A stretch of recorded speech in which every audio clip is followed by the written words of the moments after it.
Hey everyone, it's John here from Montreal Hockey, back with another video, and this video is going to be looking into potential Habs trades and other moves this offseason, so through free agency and other moves they can pursue. So of course, if you are new to the channel and you're a new subscriber, I just want to say welcome. Hopefully I'll be able to talk to you more going forward. Hopefully I'll just see you on the channel, whether that's in the comments or in live streams. I'm going to go through different moves here. Of course, if you like this kind of content, please smash that like button and leave your thoughts in the comment section based on what moves I kind of go through here. So I think for the Montreal Canadiens, I mean, right off the bat, they've got a decent amount of cap space. They have a lot of flexibility, I would say, other than obviously their big contracts and guys like Weber and Price. A lot of their forwards are on very good contracts. I'm probably going to make a separate video on some moves or some trades that could go down with Price if the Montreal Canadiens, if Bergevin wants to pursue that. I did sign Max Domi to a 6-year deal at a $5.5 million cap hit. I re-signed Jake Evans to $950, and I re-signed Noel Juleson, who was also an RFA, and Victor Mete to a bridge deal at 1.5. So I just re-signed a couple guys just to kind of give you a sense of the depth chart. And then for the trade, you trade with the San Jose Sharks. This is a trade that they were potentially pursuing in terms of Vlasic, and I do think they could revisit it. Maybe they go after a guy like Brent Burns. But Vlasic, 33 years of age, 6 years left at $7 million. That's not going to be a good contract. It's already looking really poor. But for the Montreal Canadiens in the now, it's a contract that they can take on if they're trying to look at a solid defense group. And Vlasic's still a good defensive defenseman. So you bring in Vlasic. You also bring in Martin Jones. So 2 bad contracts on top of the Carey Price contract. That's bad. And you also add Kevin Labanc. That's the trade. And for the Montreal Canadiens, you get Vlasic. So Vlasic can get in there. And you have Mete there, Kulak, Romanov. Okay. And so you've got that right now. And I don't think that's bad at all. But now I want to pursue something else. Samuel Girard. They've got Ryan Graves there. They've got Bowen Byram on the way. They've got Timmins on the way. Yes, Girard has a great contract, a lot of value there, but if it's that kind of package, Duran reuniting with McKinnon, I suggested this trade in one of my recent videos, and I know people weren't maybe a big fan of it, but I think it could be a good trade for both sides. So you submit that trade, and you've got a good defense group right now. Girard, Vlasic, Sherrod. Of course, like I said, if you make that Girard trade, you probably don't make that Vlasic trade, but in terms of Romanov also being in the picture, all right, we're making some big moves here to the Edmonton Oilers. We're getting some huge hot takes in. First round pick, top 10 protected. We'll just say that. And Jesse Puljujarvi for Paling and Petrie. So essentially that's a first round pick for Petrie and then Paling kind of for Puljujarvi. Obviously, I think Puljujarvi's got some more value there. But say we don't make that trade where we keep Duran and you don't make that trade for Girard. Say that trade doesn't happen, revert trade. I think that could make a lot of sense. Vlasic, Sherratt with Weber. Vlasic with, say, Juleson, Romanov, and like Kulak, something like that. Or it doesn't really matter. Like literally, Sherratt could go there. Vlasic with Weber, Romanov, Sherratt, Juleson, Mete, or Kulak there. Like I'm not sure if they'll keep Mete. That's the thing. You're signing a guy like Vatanen to maybe like a 4-year deal at maybe like a, I don't know, $5 million cap hit. And then you have Vatanen on the right side. You have Sherratt there. And then you have Romanov and Kulak. And that's why I'm thinking a guy like Cirelli. That's really interesting because maybe if you're the Lightning and you can't afford Cirelli, obviously I think they want to keep Cirelli, but maybe that's where you, if you're the Montreal Canadiens, you try to take advantage of that. Do I think the Lightning want to trade Cirelli? No. But if Cirelli gets into like a $5 million, you could, the Montreal Canadiens definitely could offer sheet Cirelli. But say it was like $5.5 million they offer sheet him at, that would cost a first and third round pick. So Habs fans, I want to hear you guys in the comments or see you guys in the comments. Do you think you would trade a first and third round pick, or I guess give that up in an offer sheet for compensation to get a guy like Anthony Cirelli? Would the Lightning match that? Would Jets regret that? Yeah, but if Laine requests a trade, they don't really have much of a choice. Kotkaniemi could still be a very good top 6 forward. Domi's a good top 6 forward right now in the first round pick. You submit that trade. Patrick Laine now in that top 6. And I think you go back to that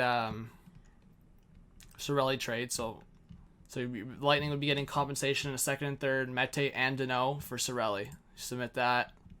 Again, these are crazy trades. Obviously, not all those trades are going to happen. Cirelli, your new first-line centerman with Laine, Gallagher, and this is where I think you trade Tatar. That'd be pretty funny to have Puljujarvi, Cirelli, and Laine get the Finns together. I think that'd be pretty cool. So, Suzuki, Gallagher, Duran, that could be pretty good. LeBanc, Wheel, and then maybe Armia. And this is where I say you maybe trade Tatar. So, add Tatar. So, let's just say it's the Avalanche. Say it's Tyson Jost and a third-round pick for Thomas Tatar. You submit that trade. Again, you need to realize Tatar, if he's only on a one-year deal, Jost has a lot of value. Tyson Jost becomes your third-line center. And honestly, guys, that's not bad at all. I think, if anything, that's really good. You have Jordan Wheel, Jake Evans, Lehkonen as your fourth line, LeBanc, Jost, Armia, Gallagher, Suzuki, Duran, Laine, Cirelli, Puljujarvi. Obviously, I don't think Puljujarvi, I mean, you never know. Maybe Puljujarvi gets comfortable with Laine and Cirelli. But honestly, going into next year, I don't think that's that bad. And yes, you gave up, and obviously, if you look at the trades, yes, you gave up Kotkaniemi. Yes, you gave up Paling. You still have Suzuki. You're the Montreal Canadiens. You didn't give up a first-round pick at all. Like, you didn't give up a first-round pick. That first-round pick you gave up in the Laine trade, that was Edmonton's you acquired. And this is why I think it'd be very beneficial to trade away. If you take away, that's what I'm saying, if you take away this Laine trade, like, let's be real here. If you take away the Laine trade and you take away the Cirelli trade, look what the Montreal Canadiens can do if they trade Tatar and Petrie. They can get a first-round pick. They can get Puljujarvi and Tyson Jost and an additional pick. And that's where I'm saying you take this out. So you revert that trade. You revert the Laine trade because, yeah, it kind of is unlikely. But so you revert that trade. And say you revert the Cirelli trade. Because, again, maybe the Montreal Canadiens go after Cirelli. Maybe. I could very well see it. So say you revert that trade. Even with those two trades, which I think could be great trades for the Montreal Canadiens. Absolutely great trades. You look at that, and honestly, again, Alzner would be sent down. Sherratt, Weber, Romanov, Vatanen, Armia maybe, Puljujarvi, Jost, Lehkonen, Kotkaniemi's an option, obviously. You could literally have Jost play the wing. Like, there's so many options here. You could literally have something like this. Like, that's pretty good. That's not bad. And you look how much cap space you have if you're the Montreal Canadiens. And then, this is where, if you're the Montreal Canadiens, you go bold. You go absolutely bold, and you go for the huge trade of acquiring Matthew Barzal. Again, I'm not saying it's going to happen. I think the Islanders are going to do whatever they can to keep Barzal here. But Domi, Kotkaniemi, Mete, and a first-round pick for, again, this is a huge hot take.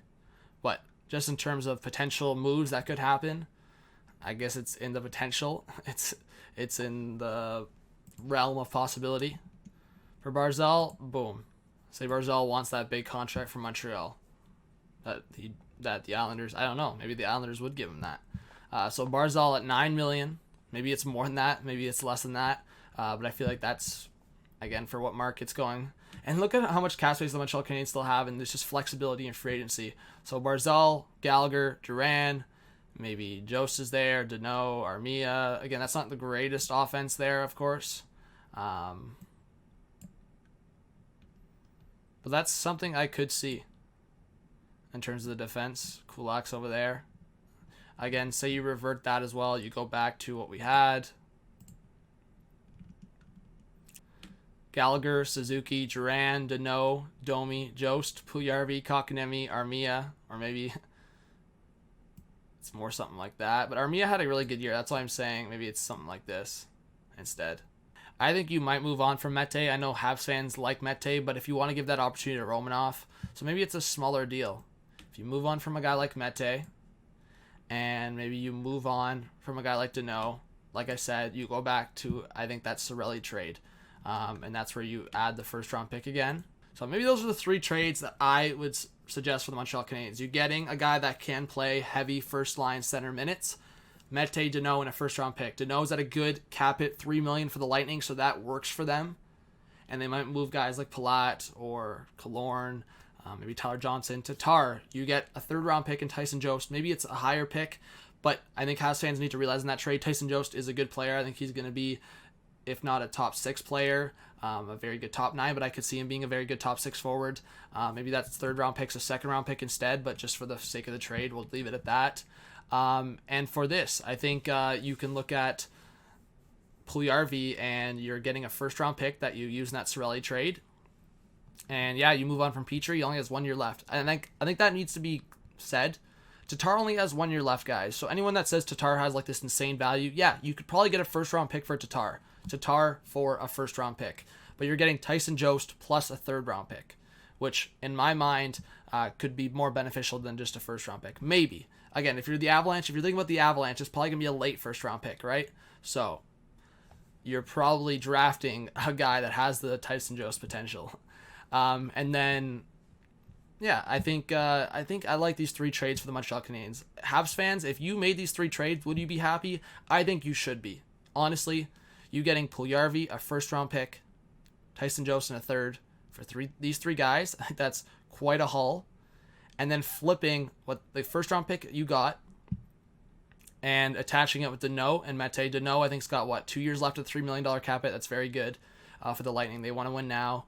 Obviously, losing Cirelli sucks, but for the Lightning, they can't keep everyone. And I would say maybe if the Montreal Canadiens pursue a offer sheet for Cirelli, maybe that happens. So we'll leave it at that. And then you sign Cirelli again to a 6-year, 5.5. I could see that being the cap hit potentially. Maybe higher, I don't know. And being something like that. Duran, Cirelli, Gallagher, Armia, Suzuki, Domi, Jost, Kotkaniemi, Puljujarvi, Lehkonen, Wheel, Byron. Defense, Sherratt, Weber, Vatanen, Romanov, Kulak, Juleson. You have Vatanen, or even Romanov potentially, or Weber. You have guys that can go in that top power play unit still. In goaltending, Price, and Lindgren. Is that a playoff team? Maybe not. But then you literally have that cap space. And again, maybe it's not realistic, and that's why I just want to say, if you're the Montreal Canadiens, would you go after a guy like Taylor Hall? I don't know. Again, you have the cap space right now to do it. You can make a trade maybe. And this is where I said, if you want to move on from like any of these guys, and which I think there's potential, I don't think there's a big need to move on from Alzner unless you need the cap space. If you just trade Tatar for a 1st round pick, you go after a guy like Taylor Hall. So I don't even think I'm going to go after it, but just know that the cap space is there. If you don't make that trade for Tatar, maybe you trade Tatar for just a 1st round pick straight up as a rental, a 1-year guy, and you go after a guy like Taylor Hall, and your top line would maybe be Taylor Hall, Cirelli, Gallagher, 2nd line, Duran, with maybe Domi and Suzuki, or Armia and Suzuki, and then one of those guys, Armia, maybe with Puljujarvi and Kotkaniemi. Like, you could literally do something like this. Pretend Jost is Taylor Hall for just the sake of this, and you could have a top line of Taylor Hall, Cirelli, Gallagher, 2nd line of Domi, Suzuki, Duran, and then maybe Puljujarvi can play the left wing, but a line of Finns would be pretty cool. So again, I'm just experimenting a lot here. I mean, will some of this happen? Probably not, but it's just fun to think about, I think, sometimes. Just the options. But in terms of realistic, I think they could go after a defenseman like Vatanen. I think they could trade Tatar. I think they could trade Petrie. Again, there's only 1 year left there. All right, so hold up. I filmed this video before the draft lottery, and I did not expect the outcome. So obviously at this point, Montreal could win the draft lottery. With that placeholder pick, they could lose to Pittsburgh and win the rights to draft Alexis Lafreniere. So this is what I could see being the lineup if Bergevin does nothing. If he sees the opportunity where he can develop all of his prospects, all of his top prospects, Kotkaniemi, Caulfield, Suzuki, Paling, on top of Lafreniere, he's not going to make many changes. I could still see him maybe trading Petrie with 1 year left, and same thing with Tatar. But in terms of Gallagher, Domi, Duran, Danault, I see him most likely keeping that core. Unless he could get a guy like Barzal. And that's where I'm saying, if you can get a guy like Barzal to play with Lafreniere in his first year, that would be so beneficial. Imagine a first line of like Barzal, Lafreniere, Tatar, and maybe not Tatar, but maybe Gallagher there, maybe Duran there. Like, that is insane. So I just wanted to make that point. Maybe one of the moves the Montreal Canadiens make this offseason is drafting Alexis Lafreniere 1st overall. Go after a guy like Cirelli. Maybe Tyson Jost is an option. Puljujarvi might be an option. trading Petrie back to the Oilers. Still got lots of cap space, like I said, flexibility. Yes, the contracts of Weber and Price. Yes, you have to remember you have that contract of Elsner, so there's a lot to think about. But let me know what you think with the Montreal Canadiens. A lot to think about, I think, for sure. Please subscribe if you're new. Smash that like button. Leave your thoughts in the comment section below. This was John from RPO Hockey. Have a good one. Peace out.